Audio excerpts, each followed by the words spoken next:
I'm Bob Henderson. I'm the Nomad Dad for the Nomad Capitalist, Andrew Henderson.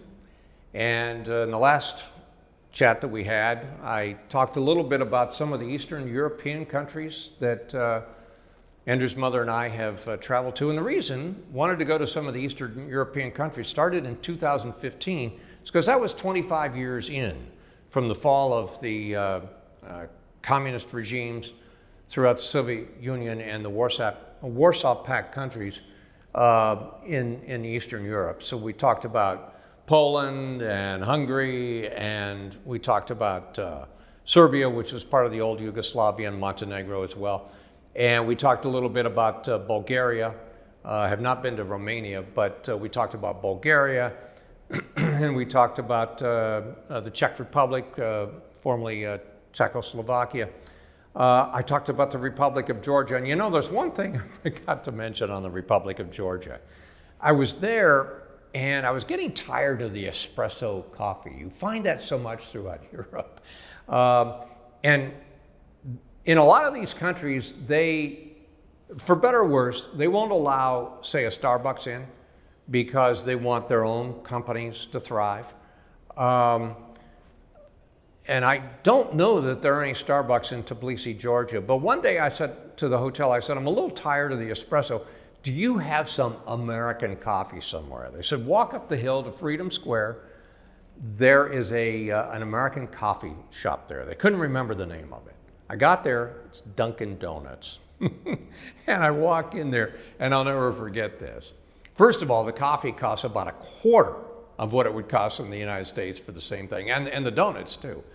Anyway, up behind the counter in Tbilisi, Georgia, 5,000 miles away from the United States, America runs on Dunkin'. I just thought that was great. Again, my point is, why do Americans think it's such a bad place when the rest of the world would love to come to America and loves everything about America, including Dunkin' Donuts in Tbilisi, Georgia? So that's my story on Tbilisi.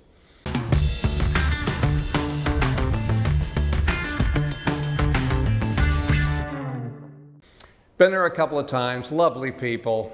I'm not real thrilled about the food. I'm a little more westernized on the food.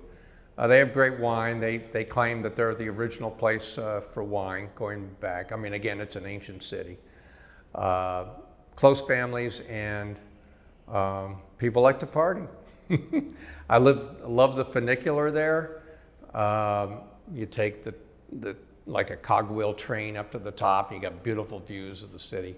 It's a lovely place. I want to talk about some of the other places that Andrew's mother and I have been. We went to Israel.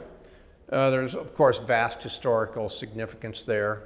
The point I wanted to make was people, you can't go there, that's unsafe. How ridiculous.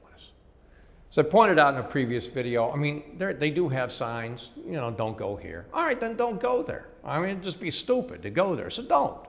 We were on a tour, we knew what we were supposed to do, but we skirted. We skirted some of the neighboring countries, Lebanon and Syria, who were not friendly to Israel, and it was not a problem. And El Al has got to be the safest airplane company in the world. And I thoroughly enjoyed our time there. I'm glad we went in the fall, not in the summer. It's awfully hot. But I would recommend going there for the historical significance. Just immense history. It's a fascinating place to go. Of course, we've been to Mexico many times, different places. And depending on whether you go to the Baja or you go to Mexico City, which is an amazing place. I know Andrew likes that quite a bit. 20 million people there. A little difficult for us in the 10 days we were there to get used to the altitude, but after a period of time, I guess you do, because it's about 7,200 feet. I mean, that's what? Over 2,000 meters. I mean, that's up there. Some of the other places we've been, now these are probably places that most people would think of first. They would not think of the Republic of Georgia or Bulgaria or maybe Serbia or Montenegro or places like that. We went to Iceland a couple of years ago. I highly recommend you go to Iceland at least once. We were in the southwest portion, which is capital Reykjavik. and take your money. It's very expensive. It's an island, so they have to import everything. It's never warm. I remember we went to the Blue Lagoon, this pool, which I'd highly recommend that you go to this. They have lifeguards out there in parkas. It's so cold, but in the water, it's delightful. You want to go to the Blue Lagoon. Just beautiful sights, the geysers, the waterfalls, all the nature. I would highly recommend at least one trip to Iceland. Iceland Air flies to several destinations in the U.S. and can take you over there and back. My two favorite countries in terms of beauty would have to be Switzerland and Austria. I've been to Austria in the last 5 years. Was in Wien, which is Vienna. World-class city, absolutely beautiful, expensive, exquisite. Highly recommend going there. We stayed at St. Stephen's Square, walked around the Singerstrasse. It is a beautiful place, not cheap. Second time, went to the Salzburg area. This is incredibly beautiful too. Stayed in a little town, which I would highly recommend. You want to talk about beauty? 6,000 feet in the mountains, a little town called Galling. It's 700 years old, at least. Golling. You jump on the train there. You're in Salzburg in 30 minutes or less. Once in Salzburg, we looked around the old city with all the castles and the great musicians, of course. And we took the Sound of Music tour. For those of you who have seen The Sound of Music, I saw it as a little kid, but of course you can you can see it anywhere else these days. Julie Andrews. It was a wonderful musical. So we're on this tour, and we had a guided tour, and they would play, when the guide wasn't talking, they'd play songs from the musical. The last song on the way back, just before we got back to the bus station, was Edelweiss. The whole bus was in tears. And I sometimes think, boy, I hope with the things that are going on in the world today, that we're not in an Edelweiss situation where people feel like they're being hounded out of their own country, because that's what that was about. I'm not sure it's that bad, but to a certain extent, I feel like some people might be looking at an Edelweiss moment now. I hope not. So from there, the next day, we went to Königssee. See is S-E-E, it means lake. An absolutely breathtaking lake. It's in a little town called Berchtesgaden. And you will not find a more beautiful little town than Berchtesgaden. If you take a trip up, you can go to Hitler's Eagle's Nest, where he spent some time. Today you can have lunch there. You're about 7,000 feet above the valley looking down on Berchtesgaden. Incredible views, historic beyond significance. I would highly recommend that. And then after that, we drove over to Bavaria, which is one of the prettiest areas of Germany, which I always want to call West Germany, going back to the Cold War days where there was West and East. But no, it's Germany. And Bavaria is a very prosperous state. Munich is the capital. And we were in a small town called Ettal, and I'd highly recommend going to Ettal. Some charming places to stay there. It's out in the country. Castles everywhere, including the Cinderella castle not far away, Neuschwanstein. It was Disney's favorite castle. And so it's become known as the Cinderella Castle. And then drove from there a few miles over to as beautiful a little town as you'll ever see, Füssen, right on the Austrian border on the other side. You want to go to Füssen for views that are unbelievable. So I say you can combine Salzburg and Bavaria. I highly recommend going to Wien or Vienna if you want something a little bit more expensive, something a little bit more exquisite. And as I said, Austria is right up there with Switzerland, but it's been much longer since I've been in Switzerland.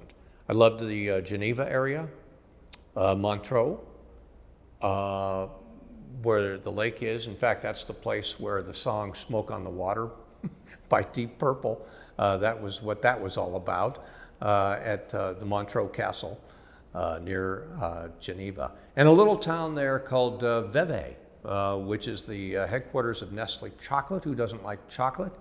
And I believe Charlie Chaplin's buried there as well. So Switzerland is a beautiful country, but I think that I personally put Austria a little bit higher on the list.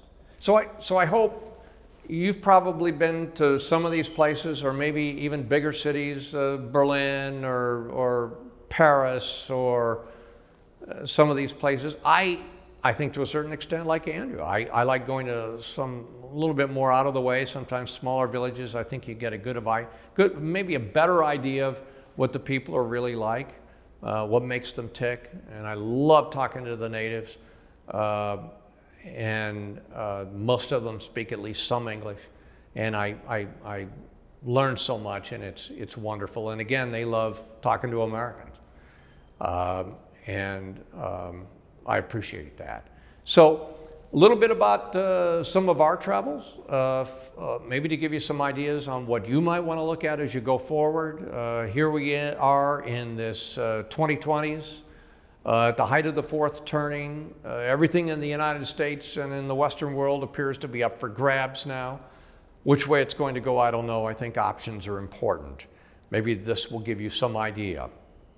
In conjunction with your consultation with Andrew at Nomad Capitalist and his staff of over 36 people. I'll be back at a later time. It's been wonderful to share some of this with you. I thank you so much for stopping by. I wish you well. I'm Bob Henderson, the Nomad Dad for the Nomad Capitalist.